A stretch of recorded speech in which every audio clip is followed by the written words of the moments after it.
नमस्कार, hello everyone.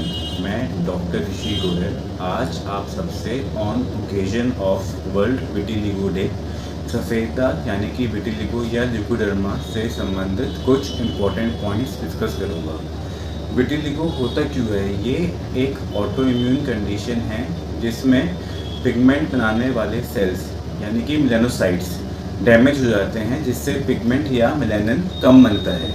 Vitiligo और leucoderma दो ऐसी टर्म्स हैं जो बहुत कॉमनली इंटरचेंजेबली यूज़ की जाती हैं। दोनों में क्या डिफरेंस है? विटिलिगो ल्यूकोडर्मा ही है, हर केस विटिलिगो का ल्यूकोडर्मा है, बट ल्यूकोडर्मा के और रीजंस भी हो सकते हैं विटिलिगो के अलावा, जैसे कि chemical burns, sun burns, laser burns, photo burns. कोई भी बर्न अगर होता है तो वो ल्यूकोडर्मा बन सकता है, जो कि विटिलिगो से थोड़ा अलग है, क्योंकि विटिलिगो ऑटो इम्यून है, जेनेटिक एक्वायर्ड है, बट ल्यूकोडर्मा के और अदर रीजंस भी हैं। विटिलिगो का ट्रीटमेंट बहुत सारे फैक्टर से डिपेंड करता है। सबसे इंपॉर्टेंट है कि वो लोकलाइज है जनरलाइज। अगर विटिलिगो बहुत लोकलाइज है, अफेक्ट कुछ एरिया अफेक्ट करता है, तो ऐसे में टॉपिकल ट्रीटमेंट यानी लगाने के ट्रीटमेंट, क्रीम्स जो होती हैं, लोशंस जो होते हैं सफिशिएंट होते हैं। तो इनकी बात कर लेते हैं लोकल टॉपिकल ट्रीटमेंट्स की। Most common most important topical treatment is topical corticosteroid, topical steroid creams. अब कौन सी क्रीम कहाँ पे यूज़ करनी है वो डिपेंड करता है कौन सा बॉडी एरिया है, फेस का या other body area. For face और हमारे बॉडी के बहुत जो सेंसिटिव एरियाज होते हैं, जैसे अंडर आर्म्स हो गया, ग्रोइन एरिया, वहाँ पे हमें light to medium potency steroid use करना चाहिए, जैसे clobetasone, beclomethasone, fluticasone, lower potency of lower strength of fluocinolone, और rarely mid potency like mometasone. तो स्टार्टिंग में मिड पोटेंसी स्टार्ट कर सकते हैं जैसे मोमेटासोन, और फिर जब बेटर हो जाएगा तो लोअर पोटेंसी पे मेंटेन रख सकते हैं, उसके साथ टाइम बेटर हो जाता है। पर जो बॉडी के ऐसे एकरल एरियाज हैं, थिक एरियाज हैं, ट्रंक है, हाथों पैर हैं, वहाँ पे जहाँ पे रिस्पॉन्स भी थोड़ा कम आ सकता है, तो वहाँ पे हमें स्ट्रॉन्गर स्टेरॉइड देना पड़ता है, जैसे क्लोबीटासोल, बीटामेथासोन, हेलोबिटासोल। और इम्प्रूवमेंट आने के बाद हम लोअर पोटेंसी स्टेरॉइड या मिड पोटेंसी स्टेरॉइड पे शिफ्ट कर सकते हैं। पहले मिड पोटेंसी पे शिफ्ट करेंगे लाइक मोमेटासोन और डेक्सोमेटासोन, और उसके बाद जब बेटर हो जाएगा तो फिर लोअर पोटेंसी पे मेंटेन कर सकते हैं। टॉपिकल कॉर्टिकोस्टेरॉइड्स का सेकंड मोस्ट इंपॉर्टेंट ट्रीटमेंट है टॉपिकल टैक्रोलिमस। टैक्रोलिमस 0.1%, 0.03% में आता है। फॉर फेस यूजुअली 0.03% यूज़ कर सकते हैं, बॉडी पे 0.1% कर सकते हैं। इसके अलावा टैक्रोलिमस का एक और फॉर्म है, जैसे सिमिलर मॉलिक्यूल है पैमेक्रोलिमस, तो 1% पैमेक्रोलिमस हम यूज़ कर सकते हैं फेस पे और बॉडी पे। Third molecule is topical calcipotriol, which is a topical vitamin D analogue. तो ये बहुत हेल्पफुल मॉलिक्यूल है, इनको जब कंबाइन करते हैं टॉपिकल कॉर्टिकोस्टेरॉइड और टैक्रोलिमस से बहुत अच्छा रिजल्ट आता है। Fourth is topical decapeptides. तो डेकापेप्टाइड्स को यूजुअली प्रिंसिपल लगाने का ऐसा होता है कि उनको रात में लगे पेशेंट सो सकता है और सुबह मॉर्निंग सनलाइट दिखा सकते हैं। सनलाइट दिखाना कंपल्सरी नहीं है, अगर दिखाना पॉसिबल है तो अच्छा रहता है, अदरवाइज उसके अंदर अच्छा रहता है रिजल्ट्स। तो ये टॉपिकल डेकापेप्टाइड्स हो गया। Fifth is topical Janus kinase inhibitors, selectively JAK1 inhibitors, जैसे टॉपिकल टोफैक्सिटिनिब ऑइंटमेंट और जेल, और अभी जो लेटेस्ट मॉलिक्यूल आया है टॉपिकल रुक्सोलिटिनिब। तो इनके रिजल्ट्स बहुत अच्छे हैं। बिसाइड्स दैट अदर मॉलिक्यूल्स हैं, जैसे टॉपिकल प्लेसेंटल जेल एक्सट्रैक्ट्स, ये हेल्प करते हैं। टॉपिकल इम्यूनोमोडुलेटर्स हेल्प करते हैं। टॉपिकल इम्यूकोमैटिक हेल्प करता है।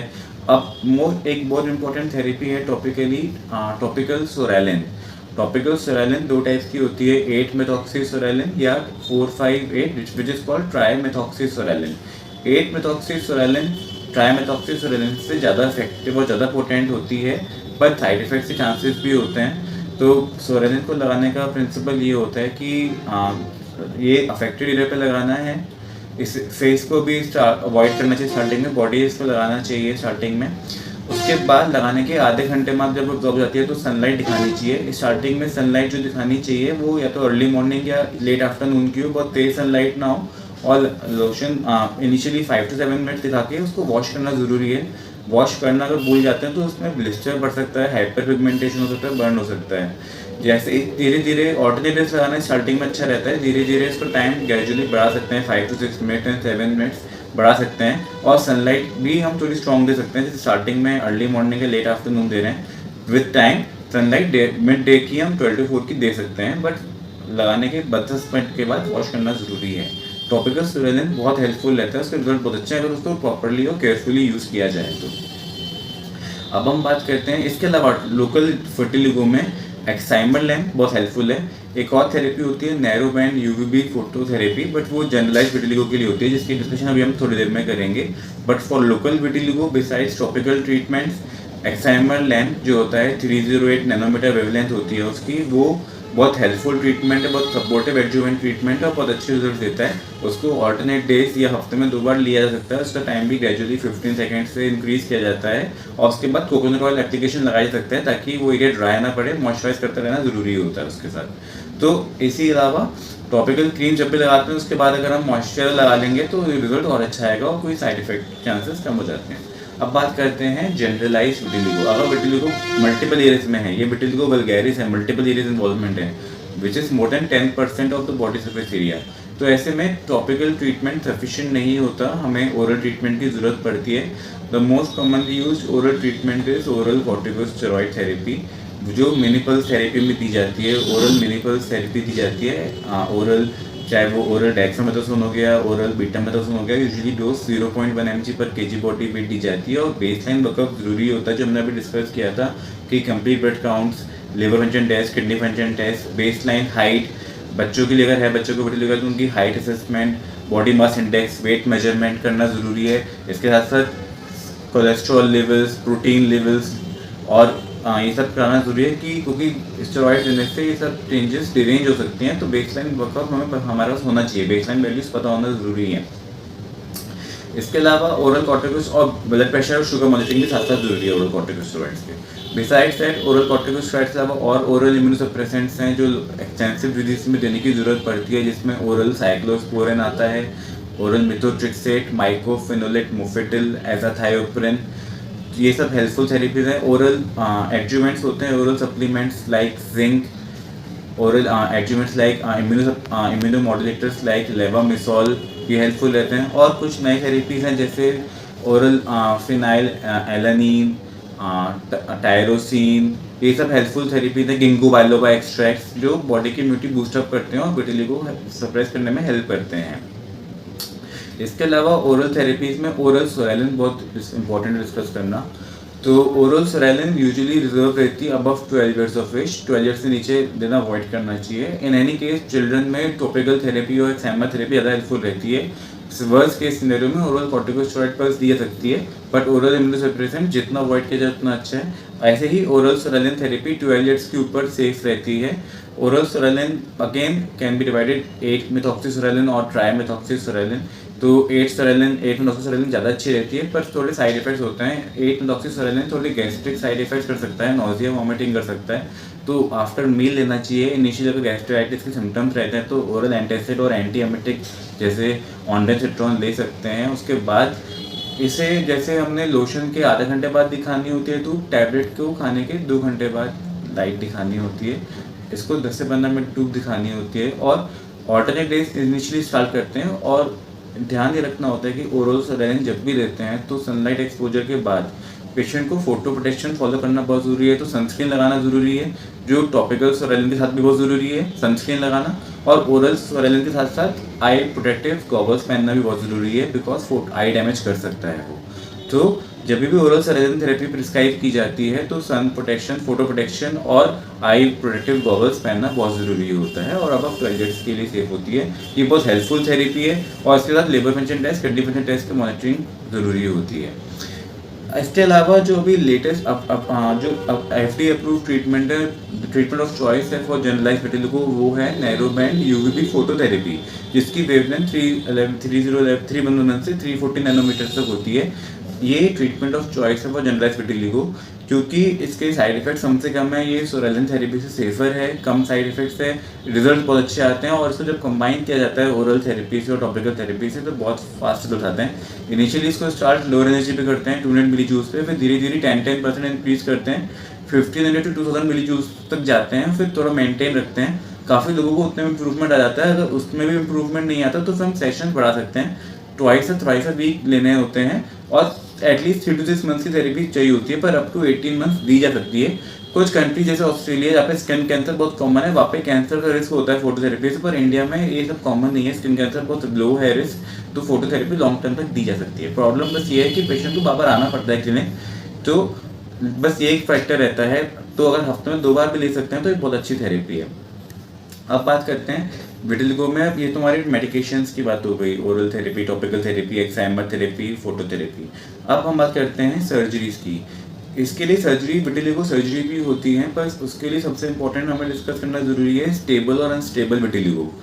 विटिलिगो अगर स्टेबल है उसका मतलब है कि कोई नया पैच नहीं आ रहा। हम 1 ईयर का टाइम लेके चलते हैं, अगर 1 ईयर तक विटिलिगो को कोई नया पैच नहीं आया या कोई पुराना पैच, एग्जिस्टिंग पैच का साइज नहीं बढ़ा, इंक्रीज नहीं हुआ है, तो ऐसे केस को स्टेबल मान सकते हैं। ऐसे केस में हम सर्जरी का आगे बढ़ते हैं। क्यों?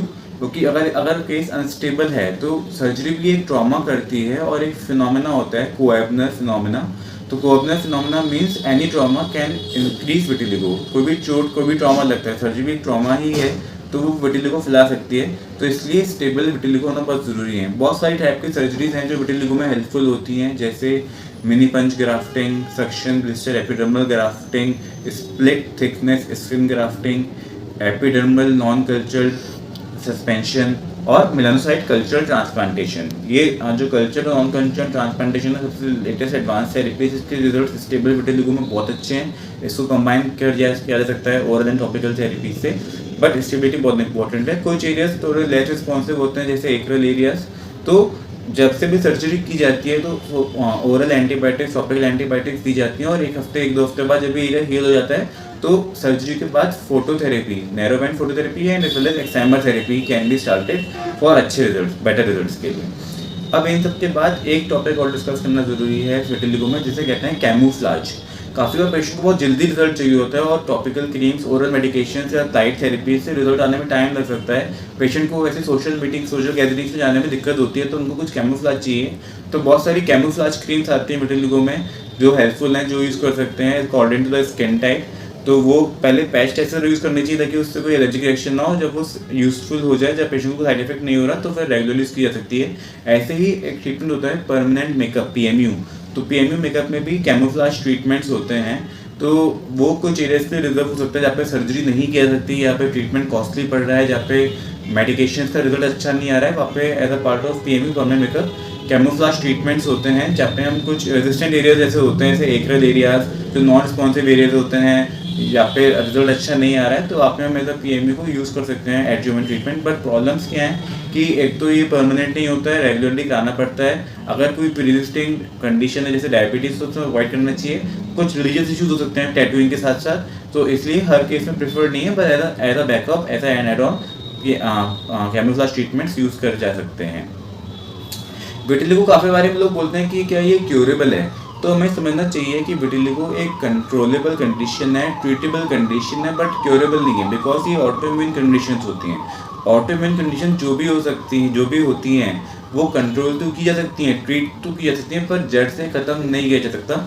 तो इसलिए काफ़ी बार इसमें एनुअल असेसमेंट ज़रूरी होता है, एनुअल ब्लड टेस्ट की ज़रूरत होती है, ताकि हम चेक करते रहें कि साथ साथ विटिलिगो की कोई अदर ऑटोइम्यून कंडीशन तो डेवलप नहीं कर रही है। मैं उम्मीद करता हूँ कि ये वीडियो आपके लिए इन्फॉर्मेटिव रहा होगा, आपको विटिलिगो से रिलेटेड कुछ इन्फॉर्मेशन मिली गई होगी। ज़्यादा इन्फॉर्मेशन पाने के लिए आप कांटेक्ट कर सकते हैं doctor Rishi Goyal, dermatology and cosmetology centre. Thank you.